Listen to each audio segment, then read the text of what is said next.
Hai semuanya, selamat datang kembali di Masker Hitam. Video kali ini kami akan menyampaikan komentar atau reaksi terhadap beberapa pernyataan yang disampaikan oleh Ketua Komisi Perlindungan Anak Indonesia, Bapak Aris Merdeka Sirait, di podcast Deddy Corbuzier beberapa waktu lalu, yang membahas kasus dugaan pemerkosaan atau pelecehan seksual yang diduga dilakukan oleh terdakwa Julianto Eka Putra. Ini adalah video kedua kami yang membahas kasus ini, itu artinya kami ikut memantau kasus ini dan kami juga mengajak teman-teman untuk bersama kami memantau kasus tersebut, salah satu caranya dengan subscribe channel ini.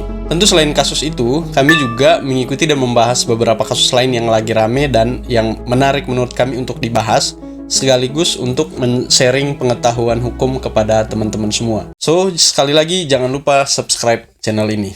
Sebelum ke pembahasan, perlu kami sampaikan dulu bahwa konten ini semata-mata untuk melengkapi atau meluruskan atau mungkin tidak berlebihan kalau dibilang mengoreksi dari sudut pandang hukum atas beberapa pernyataan dari Pak Aris Merdeka Sirait dalam podcast tersebut. Kami sama sekali tidak ada maksud untuk menentang atau melawan dan menyurutkan semangat beliau dalam memberantas tindak pidana pelecehan seksual terhadap anak di Indonesia.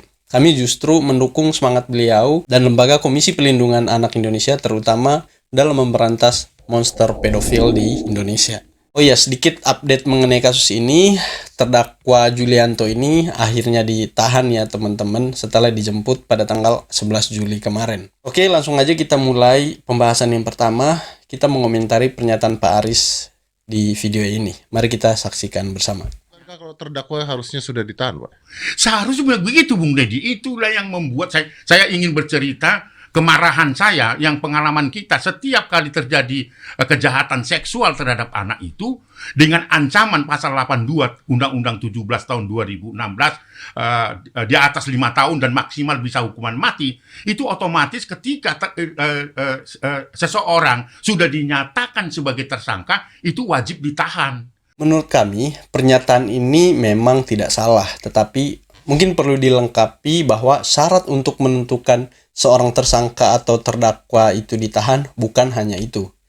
Menurut teori hukum acara pidana, di sini kami merujuk ke penjelasan Yahya Harahap, syarat yang disampaikan Pak Aris tersebut merupakan syarat atau alasan objektif. Artinya, masih ada syarat lain yaitu syarat subjektif yang mana kedua syarat ini itu harus terus berjalan berbarengan, tidak bisa dipisahkan keberlakuannya.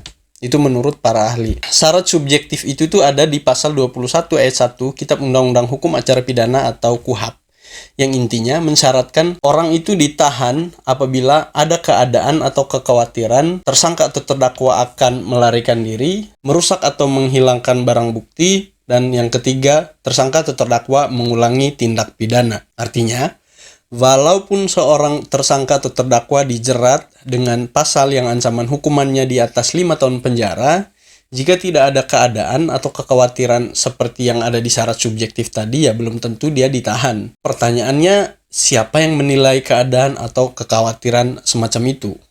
Ya tentu lembaga penegak hukum yang berwenang. Misalnya pada tahap penyidikan, yang berwenang menahan atau tidaknya tersangka ya penyidik. Pada tahap penuntutan yang berwenang adalah jaksa penuntut umum. Demikian juga pada tahap persidangan mulai dari sidang tingkat pertama, tingkat banding, sampai dengan tingkat kasasi yang berwenang menahan ya hakim yang menangani perkara tersebut pada masing-masing lembaga peradilan, tergantung tingkatan penanganan perkaranya. Dan kewenangan itu adalah kewenangan yang bersifat mutlak dan subjektif, yaitu tadi tergantung bagaimana mereka melihat keadaan atau ada atau tidaknya kekhawatiran terhadap tersangka atau terdakwa akan melarikan diri, merusak atau menghilangkan barang bukti, atau mengulangi tindak pidana. Dalam konteks kasus Julianto Eka Putra ini yang kita angkat sebagai contoh, semua tahu bahwa alasan dari penyidik tidak menahan beliau karena dia kooperatif selama proses penyidikan. Dan alasan itu adalah alasan subjektif dan penyidik mempunyai kewenangan untuk memakai alasan tersebut untuk tidak menahan tersangka. Selain itu, tersangka atau terdakwa juga mempunyai hak yang diberikan oleh undang-undang untuk mengajukan permohonan penangguhan penahanan. Lagi-lagi, lembaga tersebut mempunyai diskresi atau kewenangan untuk mengabulkan atau tidaknya permohonan penangguhan penahanan yang diajukan oleh terdakwa. Artinya kalau dikabulkan ya tersangka atau terdakwa tidak ditahan di rumah tahanan negara. Next kita ke pernyataan berikutnya. Tapi Kak Seto menjadi saksi Itu Bung yang membuat saya marah, ya toh. Kok bisa-bisanya orang yang bertahun-tahun mencitrakan dirinya pembela anak, tetapi untuk kasus predator kejahatan seksual dia berdiri di situ untuk meringankan dan membela saksi meringankan. Iya, saksi meringankan dan membela predator kejahatan seksual, dan itu dinyatakan. Dan saya mendengar juga di dalam dia diminta oleh pengacara dari Kojul atau terdakwa sebagai saksi ahli di bidang psikologis gitu kan. Tetapi di dalam persidangan itu justru mempersoalkan kelembagaan. Loh, apa urusannya dia mempersoalkan kelembagaan Komnas Perlindungan Anak tidak legal lah, ilegal lah dan sebagainya. Yang ilegal itu siapa? Terkait pernyataan ini, kami tidak menghakimi pendapat Pak Aris terkait posisi Kak Seto yang hadir sebagai ahli dari terdakwa di persidangan tersebut, yaitu pendapat pribadi beliau. Tetapi kami lagi-lagi komentar dari sisi hukumnya ya. Artinya, selama si Kak Seto memenuhi kriteria sebagai ahli yang dalam KUHP, kriteria untuk menjadi ahli di persidangan harus orang yang mempunyai keahlian khusus, ya tidak ada masalahnya dia hadir sebagai ahli. Apakah dihadirkan oleh jaksa, dihadirkan oleh terdakwa atau kuasa hukumnya, atau dihadirkan oleh majelis hakim. Nanti hakim yang memimpin sidanglah yang menentukan apakah dia mempunyai keahlian atau memenuhi kriteria untuk memberikan keterangan sebagai ahli di persidangan tersebut. Nah, keahlian khusus ini dipakai tidak lain selain untuk membuat terang suatu perkara sehingga memudahkan hakim dalam mengambil keputusan yang seadil-adilnya atas perkara tersebut. Artinya, keahliannya yang dipakai di persidangan itu hanya yang berkaitan dengan konteks perkara tersebut. Misalnya Kak Seto dihadirkan sebagai ahli psikologi anak, ya tentu yang dijelaskan seputar keahliannya tersebut aja. Misalnya kalau sampai dia menjelaskan hal-hal di luar itu seperti mempermasalahkan atau menjelaskan keberadaan atau keabsahan suatu lembaga negara sih harusnya udah di luar keahliannya ya. Kecuali ada hubungannya dengan psikologi anak yang merupakan keahliannya. Tetapi lagi-lagi itu tergantung hakim apakah keterangan yang dia sampaikan di situ berkaitan atau dipakai nggak. Next, kita ke pernyataan yang ini. Kecuali Bung Deddy, kalau ada perdebatan ya, di dalam persidangan itu, lalu perlu ada ahli, hakim yang akan memanggil ahli toh, Ya. sehingga ahli berdasarkan keilmuannya menjelaskan duduk persoalannya. Kalau ada peristiwa ABC seperti ini, pendapat ahli seperti ini, boleh. Tapi kalau dia dihadirkan, selain dari menghadirkan saksi ahli bidang pidana dan forensik, terus menghadirkan seorang psikolog, tetapi dia dihadirkan oleh terdakwa, itu saja sebenarnya sudah harus ditolak. Sudah harus ditolak. Benar atau tidak benar gitu loh. Karena dia sudah dinyatakan terdakwa. Ini juga perlu kami komentari ya, karena di dalam KUHP sendiri, syarat yang berlaku terhadap saksi fakta itu sebenarnya berlaku juga terhadap saksi ahli. Artinya misalnya kalau kalian pernah dengar di perkara pidana itu ada saksi yang meringankan, ada saksi yang memberatkan. Saksi yang memberatkan atau saksi a charge itu saksi yang dihadirkan oleh jaksa penuntut umum untuk menguatkan tuntutannya. Sedangkan saksi ada charge atau saksi yang meringankan adalah saksi yang dihadirkan oleh terdakwa atau kuasa hukumnya. Nah, hal yang sama berlaku untuk ahli. Jadi ahli bisa dihadirkan oleh jaksa, bisa dihadirkan oleh terdakwa atau kuasa hukumnya.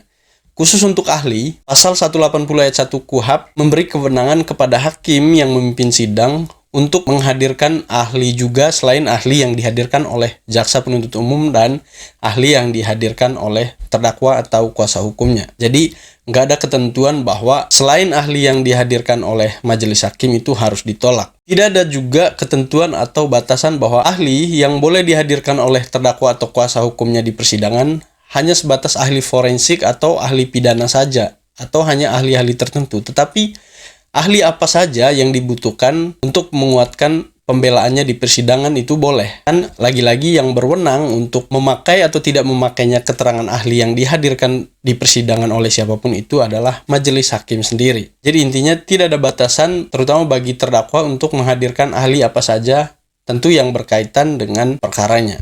Next, kita ke pernyataan yang ini. Siapapun tidak boleh membela terdakwa yang sudah dinyatakan terdakwa ataupun pelaku dari predator kejahatan seksual. Nggak ada itu. Karena itu merupakan kejahatan luar biasa. Extraordinary crime. Paris, kalau Paris ngomong begini, itu termasuk penuduhan nggak? Oh, saya kira nggak masalah bagi saya itu bahwa itu tuduhan. Karena apa? Saya berani mengatakan itu karena Saudara Julianto itu sudah terdakwa. Hanya saja ke pembuktian. Karena sudah terdakwa ya? Ya sudah terdakwa. Pasalnya sudah jelas. Hukumannya juga jelas. Bukan tersangka bahkan ya? Bukan, sudah terdakwa. Dan sudah diadili untuk diperiksa di pengadilan. Jadi apa yang terjadi dalam proses pengadilan, itulah yang akan menentukan dia bersalah atau tidak bersalah atas tuduhan atau atas tuntutan dari jaksa penuntut umum. Jadi kalau saya mengatakan bahwa saya menuduh, enggak, ini sudah terdakwa. Kalau enggak itu saya menggunakan bahasa patut diduga atau praduga tak bersalah, Iya, gitu iya, loh. betul. Ini juga keliru ya teman-teman. Sebenarnya terkait hal ini sih sudah pernah kami bahas di video kami sebelumnya, video yang ini ya. Silakan kalian tonton di sana.